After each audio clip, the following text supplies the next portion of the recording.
Welcome to this video with the new enhancements included in the January 2022 update of the Denodo Platform 8.0. In this video series, we will be covering the most important enhancements added for the different Denodo servers and tools. In this specific video, we will review the Design Studio and Virtual Dataport enhancements. Let's start reviewing the enhancements of the Design Studio. Some of the major improvements for the Virtual Dataport server in this update are additions to the Design Studio. The Design Studio has been updated to include many of the features that have been available in the Virtual Dataport administration tool. The first of these is the ability to now manage your databases from the Design Studio. A menu has been added to access the Database Management tab, allowing you to create, edit, and drop databases, update their memory settings, access the export panel, and more from within the Design Studio. Next, the Catalog Search tool has been added to the Design Studio.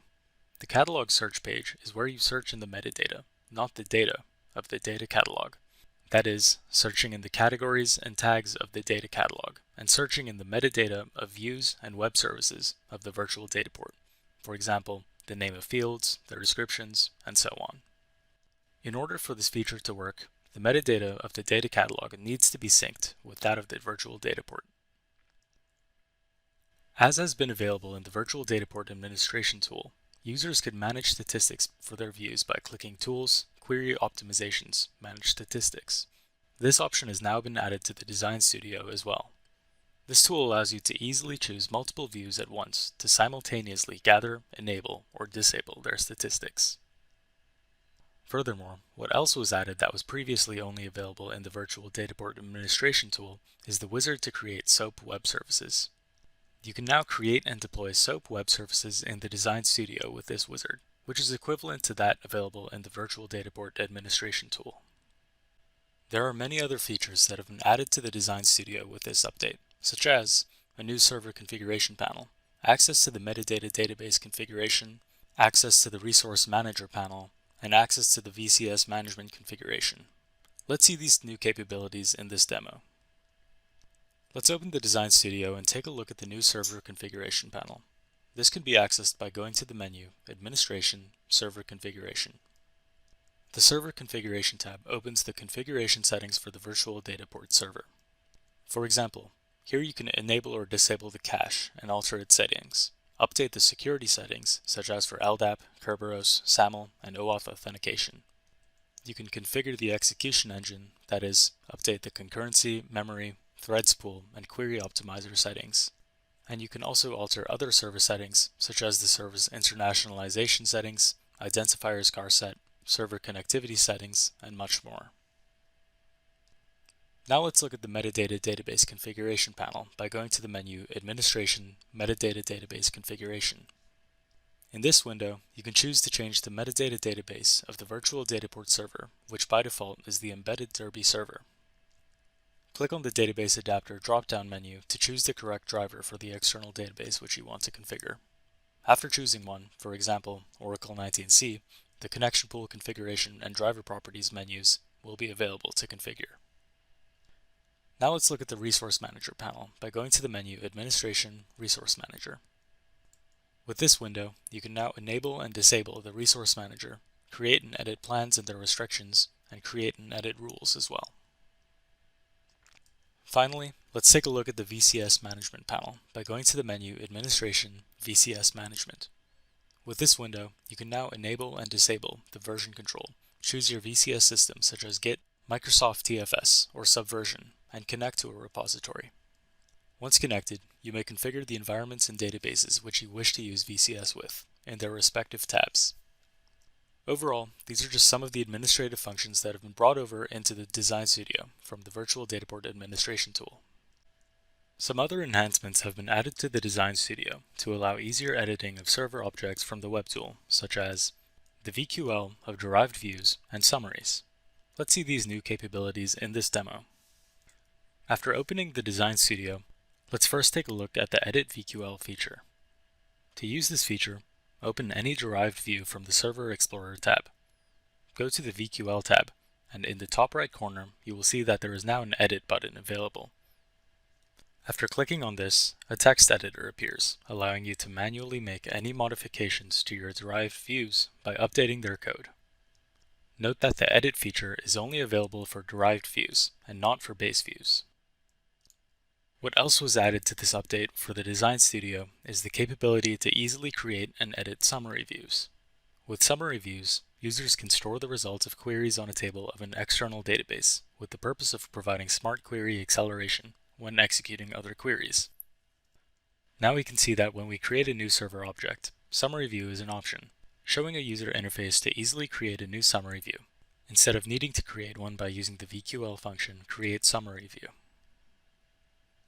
One of the final major updates to the Design Studio includes the ability to save and export the results of a query executed in the web tool. Let's see this new feature in action. Let's open one of our derived views to execute as an example. With the derived view opened, open the execution panel and specify your execution options as needed. For example, whether to enable the cache, retrieve all rows, and more. Now go to More Options, Execute, and Download. A new window opens where you can choose whether to include the execution trace and export the results to a CSV file. You can also choose which separator you would like to use to delimit the exported text file.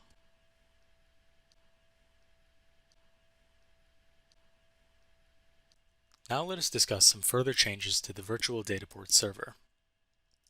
One of the new changes is improved support for obtaining information about invalid views. The getViews procedure returns information about views, such as the database they belong to, when and who they were last modified by, their cache status, and more. A new option has been added to filter by invalid views and to show the status of particular views. The catalog search tool has also been extended to take advantage of this. Another change that was introduced to the Virtual Dataport is that Boolean expressions and the select clause now have improved support. Previously, certain Boolean expressions would result in errors. This update includes improvements allowing for such statements to be added upon and more Boolean expressions to be valid. Specifically, more complex and longer series of expressions containing several Boolean operators, like AND, OR, NOT, etc., are now supported. This update also includes some enhancements to the Denodo RESTful Web Service and REST Web Services. The first of these is that the start page of the Denodo RESTful Web Service has been enhanced. For example, it now includes lists of databases available based on the user's privileges, and links to useful documentation for how to use the RESTful interface.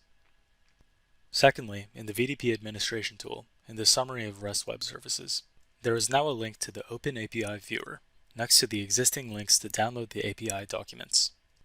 Allow us to showcase these changes in the following demo. First, let's take a look at the Denodo RESTful Web Service. In the third update of the Denodo Platform 8.0, the start page of the RESTful Web Service has been improved. The user interface of the homepage is now more streamlined, showing a list of databases available based on the user's privileges. There is also a help page, which links the user to the RESTful Web Service documentation. As for REST Web Services, let's take a look at the following example to see the new OpenAPI viewers. Let's open one of our REST web services in the Design Studio. When we launch the web service from the Design Studio and open the homepage, we can now see that there is an option for an OpenAPI viewer, in addition to the existing JSON and YAML formats for OpenAPI 2 and 3. When we click on the OpenAPI viewer, we can now visualize the REST web service in its OpenAPI or Swagger specification. The OpenAPI viewer can also be launched directly from the root of the web service in the Design Studio or Virtual Dataport administration tool.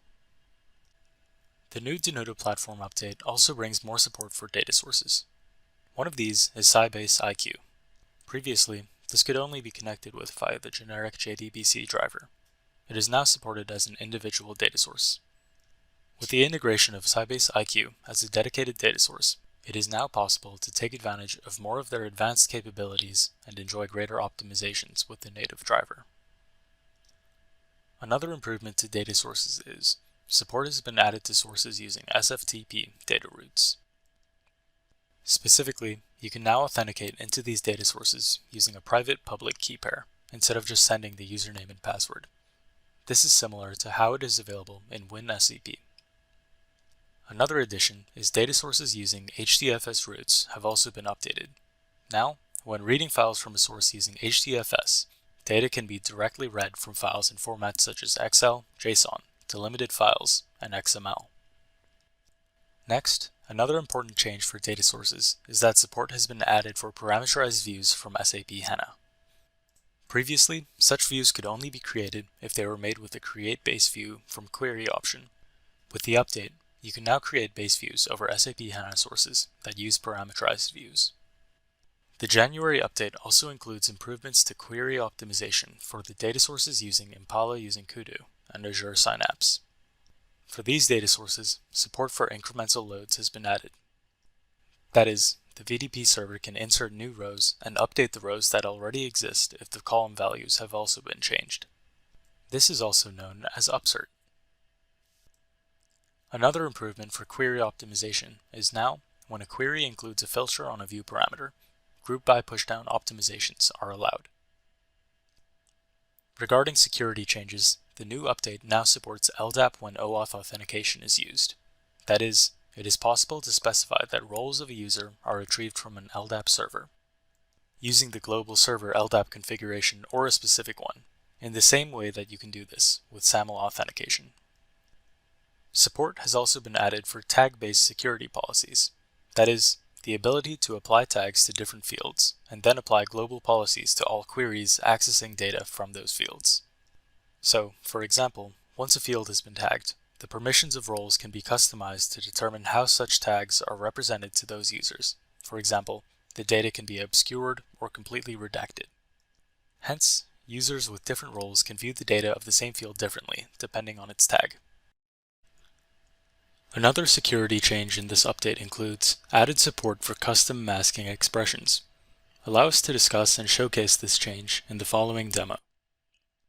Let's take a look at the newly improved custom masking expressions. Previously, masked fields and rows would appear as null. While this would conceal sensitive information, it would not be clear whether data truly was null or if the values were being masked to the user. Custom masking allows for more granular control over how masked data is represented to users with column and row restrictions. First, let's open the role management window and select a role for which we want to update the masking policies. Select the role and edit its privileges. Then go to the advanced option for the database we want to update. In this window, select the view which we want to restrict rows for. In our example, this will be BV HR employees. Next, enter a condition for the rows which we do not want to mask. Any rows which do not satisfy this condition will be masked. Now, we will update the condition applied to the rows to mask sensitive fields if any of them are used. You may choose the default mask setting here as well, with options such as hide, show first or last four characters, redact, and more. Let's choose which fields we want to mask. Let's mask the first name and last name fields using the default expression. For the field hire date, because this field is a timestamp, we can use masking for this field type such as only year. Finally, for an integer field like salary, we can choose options like 0 or -1. Finally, there is also a custom masking option, which allows you to enter a custom field expression that can be more complex. Thanks for watching this video on the new features for the Design Studio and Virtual Dataport included in the new Denodo Platform 8.0 January 2022 update. This video highlighted some of the newest additions to the Denodo platform. Also, we encourage you to refer to the new features guide of the Denodo Platform 8.0 documentation, watch other related videos, and also refer to the release notes of the updates to learn more about the features added in the Denodo platform.